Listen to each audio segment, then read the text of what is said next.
There are times when you deserve more than a coffee break, so make a cup of Mellow Birds. You'll find its smooth, mellow flavor turns an ordinary coffee break into a mellow moment.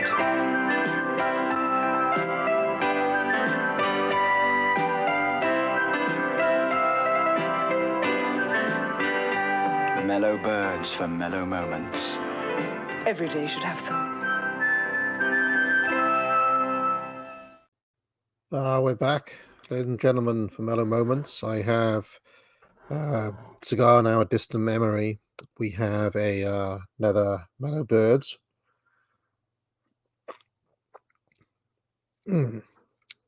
Yes. That unique, not really coffee-like taste. All right, let's carry on. Hopefully we'll get to the end of this on this episode. This is the final part, hopefully, of Film 91 with Barry Norman. Jungle Fever and John Singleton with Boys in the Hood. But there are also movies like Hanging with the Homeboys, New Jack City, and A Rage in Harlem, as well as the Anglo-Ghanaian Armour, and in Britain, Isaac Julian's Young Soul Rebels. Unlike the crop of 1970s movies, Shaft and the like, made by whites to exploit black audiences, these were films made by blacks to explain the culture, the pride and the problems of black people. Some of these movies were pretty rough and ready, but they will get better. The era of the black filmmaker has only just begun. But before we go on to any other discernible trends in the cinema this year, let's have a look at the 8th in my top 10 list, Hamlet. Now, watching Mel Gibson at the beginning of the year in Air America, which provided one of his typical Mad Mel roles, you'd have thought that his idea of a soliloquy would have been to ask himself whether he should dispatch the next enemy with a gun or his bare hands. And yet, between them, he and director Franco Zeffirelli produced perhaps the clearest, most accessible version of Hamlet that the cinema has yet seen. Are you honest? My lord? Are you fair? What means your lordship?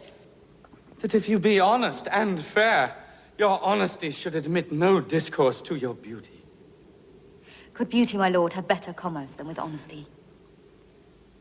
Not a bad version, actually.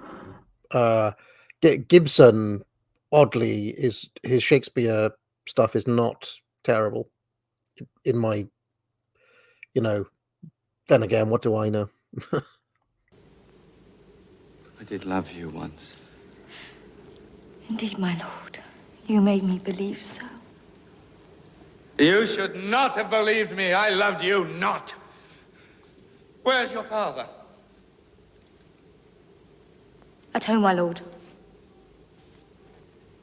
Let the doors be shut upon him, that he may play the fool nowhere but in his own house. If thou dost marry, I'll give thee this plague for thy dowry.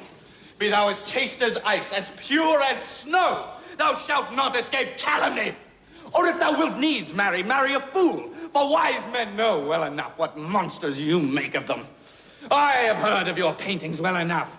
God hath given you one face, and you make yourselves another. You jig and amble, and you lisp. You nickname God's creatures, and make your wantonness your ignorance. Go to! I'll no morons. It has made me mad. I say we will have no more marriage. Those that are married already, all but one shall live. The rest shall keep as they are. Not a bad little writer, that. Back now, though, to current cinema trends, and one that comes to mind is represented by the caring, sharing, touchy-feely mood represented in films like Regarding Henry, with Harrison Ford as a tough, wounded lawyer seeing the error of his ways. City Slickers, Billy Crystal and friends finding themselves out on the range. Robin Hood, Kevin Costner delivering a baby in Sherwood Forest. Other People's Money, Danny DeVito as a Wall Street asset stripper with an unsuspected heart of gold. I mean, hey, what's going on here? Even Arnold Schwarzenegger turned up as a loving and protective, though still homicidal, robot in Terminator 2. Now, don't get me wrong, I have nothing at all against touchy, caring, feely-sharing movies. But as one who's had to sit through films like Home Alone and Curly Sue, my spirits do tend to plummet when I contemplate the endless veins of schmaltz that Hollywood is likely to tap and undoubtedly will tap in this kind of subject. So let's get on to the 9th film in my top 10, a German picture called The Nasty Girl. This is a sharp but beautifully understated story in which a young provincial woman, Lena Stolzer, becomes a pariah when she writes and publishes an essay entitled My Hometown During the Third Reich. Suddenly, as the local guilty parties start to protect themselves and their reputations, all the bigotry that had sustained and nurtured Nazism comes to the fore again. I have to say, by the way, Barry Norman is a lot more overtly liberal than I remember. Obviously, this is the sort of stuff that you don't remember when you're a kid or when you're growing up. But I mean, it's just all over the show, isn't it? It's unavoidable, I suppose. And what had begun as a gently amusing and nostalgic reminiscence of Stolzer's life in her small, smug town becomes both frightening and intellectually very tough. Kommen Sie zurecht? Na, ich finde nichts Gescheites. Was hätten Sie denn gern Gescheites finden? Naja, zum Beispiel über den Bürgermeister Zumtrubel. Na, das ist unter vertraulich abgelegt. Das dürfen wir nicht herausgeben. Ich brauch's aber für meinen Schulaufsatz. Da müssen Sie sich die Genehmigung von der Witwe vom Zumtrubel holen. Das ist die Schokoladenfabrik Zumtrubel. Schauen Sie, in all den Kesseln da wird Schokolade gerührt. Das riecht vielleicht toll. Das gehört alles der Familie Zumtrubel. Und die Frau Zumtrubel hat mich im April 1979 hierher bestellt. Ich habe mir gedacht, vielleicht hat sie ja noch die Akten von dem Prozess, den die Amis nach dem Krieg ihrem Mann gemacht haben. Sie sind das. Sie wollen von mir die Einwilligung, dass der ganze Schmutz und die ganzen Lügen über meinen Mann noch einmal breit treten Ja, ich möchte nicht über die Lügen schreiben, ich wollte nur die Fakten irgendwie. Mein Mann hat 6 Jahre im Arbeitslager zugebracht. 6 Jahre und ist aus Gram gestorben. Das sind die Fakten. Und die anderen haben sich's gut gehen lassen nach dem Krieg. Das sind die Fakten. Und jetzt schauen Sie, dass weiterkommen. Entschuldigung, ich wollte nicht so einen Aufsatz... Aber schnell! Now, you may have noticed that so far there's not been a single British film in my top 10. This shouldn't be surprising because we hardly ever make films in this country, and most of those we do make are earmarked from the start for TV. A country has the movie industry it deserves, and we have a movie industry that managed to turn out a derisory 41 pictures in 1990 and an even more lamentable 30 in 1991. The reasons for this I don't even wish to discuss anymore, but the fact is that as a nation we don't really care about film. It may well be the most important art form of the 20th century, but what we say is, yes, very possibly, but let's leave that to the foreigners, shall we? True, we go to the cinema in ever-increasing numbers, but the films we choose to see are mostly American. It's very depressing, though occasionally there is just a little gleam of light. Ken Loach's Riff Raff, recently voted European Film of the Year, provided one such gleam. Truly, Madly, Deeply gave us another, and so did Peter Greenaway's vividly imaginative Prospero's Books.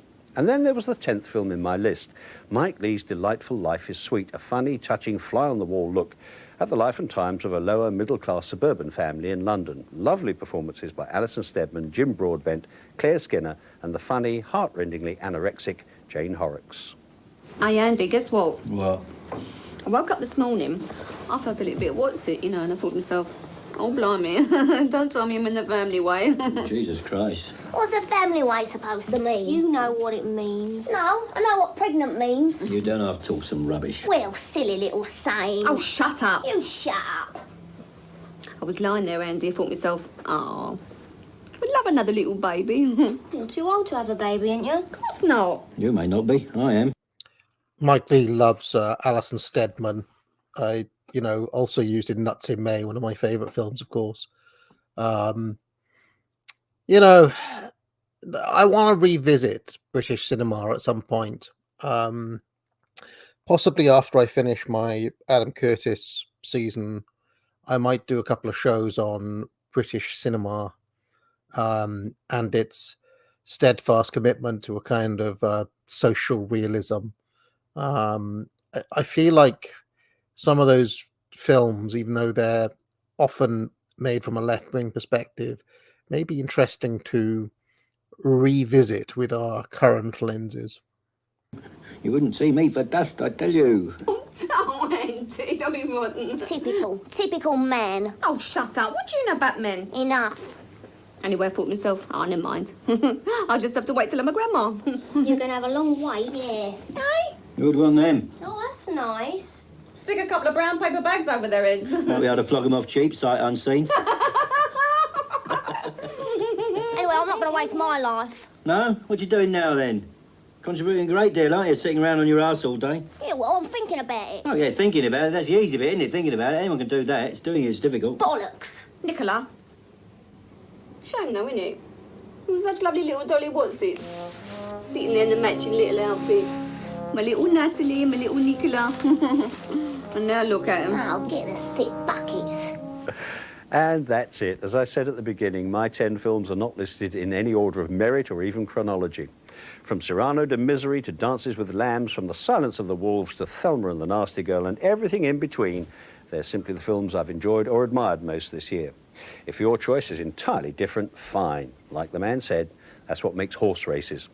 I'll be back with film 92 on January the 7th, when the first programme will be built around an exclusive interview with Michelle Pfeiffer, talking about her career and her role opposite Al Pacino in the forthcoming Frankie and Johnny.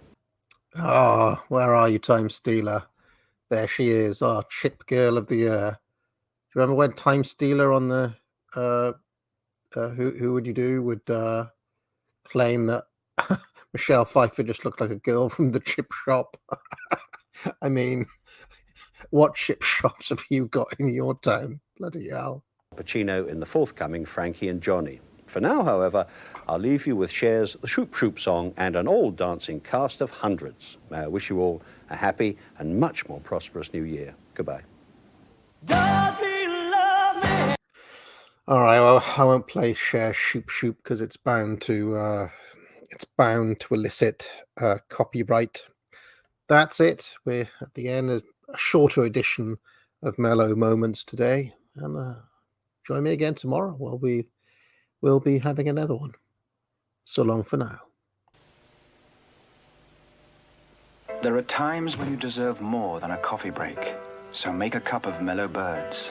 You'll find its smooth, mellow flavor turns an ordinary coffee break into a mellow moment.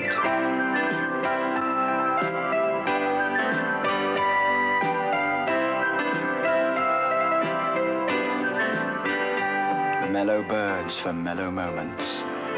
Every day should have some.